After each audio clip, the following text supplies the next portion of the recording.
Assalamualaikum warahmatullahi wabarakatuh. Saya Putri Nur Aini dengan nomor NIM 934202620, Prodi Perbankan Syariah kelas 2A. Di sini saya akan mempresentasikan tema 12, yaitu Kaidah Fikih 5 Al-Adab Muhakamah. Pengertian Al-Adab Muhakamah atau adat kebiasaan dapat dijadikan hukum. Secara bahasa, al-ada diambil dari kata al-awud atau al-mu'awadah yang artinya berulang-ulang. Abdul Karim Zaidan mendefinisikan al-ada sebagai pengulangan sesuatu dan kebiasaan yang dilakukan berulang-ulang hingga dia melekat dan diterima dalam benak orang-orang. Dalam pengertian dan substansi yang sama terdapat istilah lain dari al-ada, yaitu aruf, yang secara harfiah berarti suatu keadaan, ucapan, perbuatan, atau ketentuan yang dikenal manusia dan telah menjadi tradisi untuk melaksanakannya atau meninggalkannya. Uruf adalah apa yang dikenal oleh manusia dan mengulang-ulangnya dalam ucapannya dan perbuatannya sampai hal tersebut menjadi biasa dan berlaku umum. Sedangkan arti muhakamah adalah putusan hakim dalam pengadilan dalam menyelesaikan sengketa. Artinya ada juga bisa menjadi rujukan hakim dalam memutus persoalan sengketa yang diajukan ke meja hijau. B. Dalil dasar-dasar hukum Kaidah Al-Adab Muhakamah. 1. Dalil dasar hukum dalam Al-Quran, yaitu Al-Quran Surat Al-A'raf 7 ayat 199. Bismillahirrahmanirrahim. Hudil afwa wa'mur bil urfi wa'arid anil jahilina. Artinya, jadilah engkau pemaaf dan suruhlah orang mengerjakan yang ma'ruf, serta berpalinglah daripada orang-orang yang bodoh. 2. Dalil dasar hukum dalam hadis, yaitu mara'ahul muslimuna hasanan fahuwa indallahi hasanun wa mara'ahul muslimuna sayyinan fahuwa indallahi syai'un. Apa yang dipandang baik oleh orang-orang Islam maka baik pula di sisi Allah, dan apa saja yang dipandang buruk oleh orang Islam maka menurut Allah pun digolongkan sebagai perkara yang buruk. Hadis riwayat Ahmad Bazar Tabrani dalam kitab Al-Kabir dari Ibnu Mas'ud. C. Makna kaidah. Berdasarkan dalil di atas kita menemukan dua kata kunci, yakni al-ada dan aruf. Para ulama usul fikih menggunakan dua kata ini secara bergantian untuk menjelaskan kebiasaan. Al-ada ada didefinisikan suatu perbuatan yang dikerjakan secara berulang tanpa hubungan rasional, sedangkan aruf didefinisikan sebagai kebiasaan mayoritas umat, baik dalam perkataan maupun perbuatan. Jadi makna kaidah al-ada wa aruf itu sesuatu yang telah biasa berlaku, diterima, dan dianggap baik oleh masyarakat. Al-ada dan aruf yang menjadi salah satu aspek penting dalam penetapan hukum Islam itu bukan merupakan perilaku individual, tetapi sudah berlaku pada kebanyakan masyarakat di daerah tertentu. Misalnya di daerah tertentu dalam menetapkan keperluan rumah tangga, diambil dari mahar yang diberikan suami. Jika kebiasaan ini sudah menjadi bagian dari cara kehidupan masyarakat tertentu, maka kebiasaan seperti ini dapat dijadikan sebagai kaidah untuk menetapkan kebolehan penggunaan mahar yang seharusnya milik istri.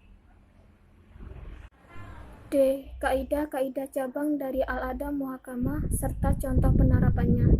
Semua yang telah dikenal karena uruf seperti yang disyaratkan karena suatu syarat.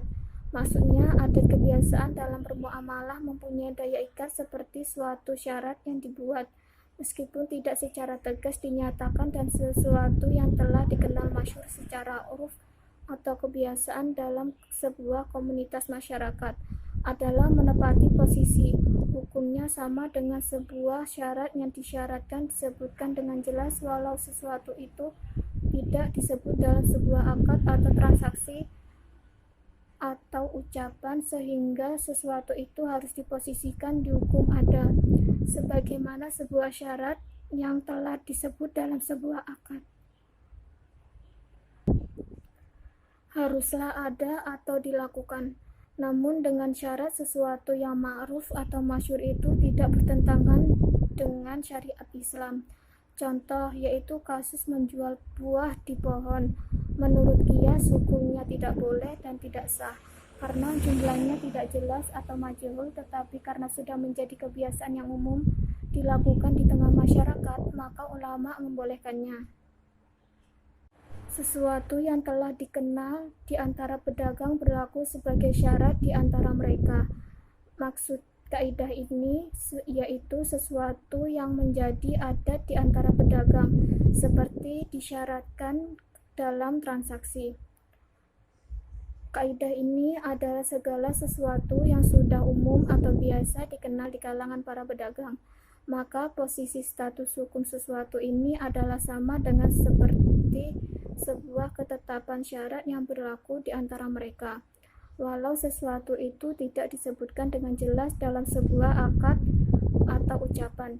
Kaidah ini tidak hanya berlaku untuk transaksi antara sesama pedagang saja, akan tetapi juga berlaku antara pedagang dan pembeli selama terkait dalam bidang perdagangan sekalipun bukan jual beli. Contoh yaitu antara pedagang dan pembeli seperti biaya pengiriman barang menurut kebiasaan pedagang di Indonesia adalah menjadi tanggung jawab pembeli. Sehingga walaupun dalam akad pembelian mobil misalnya tidak disebutkan biaya atau ongkos pengiriman, maka hukumnya tetap ada dan menjadi tanggung jawab penjual. Perbedaan antara al-ada dengan aruf.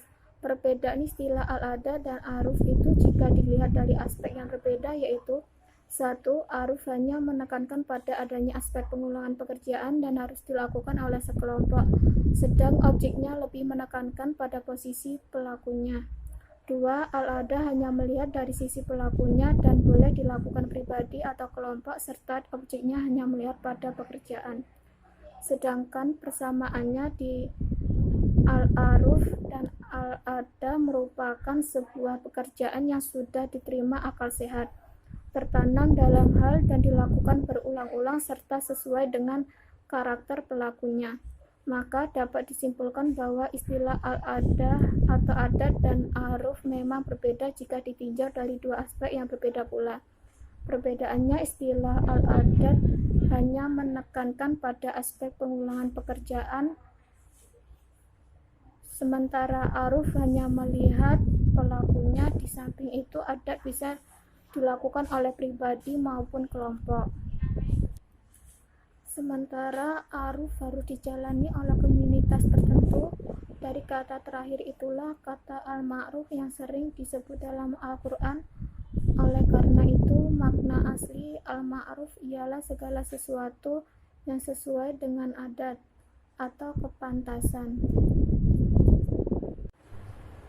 Baik, sekian dari presentasi saya akhiri. Wassalamualaikum warahmatullahi wabarakatuh. Terima kasih.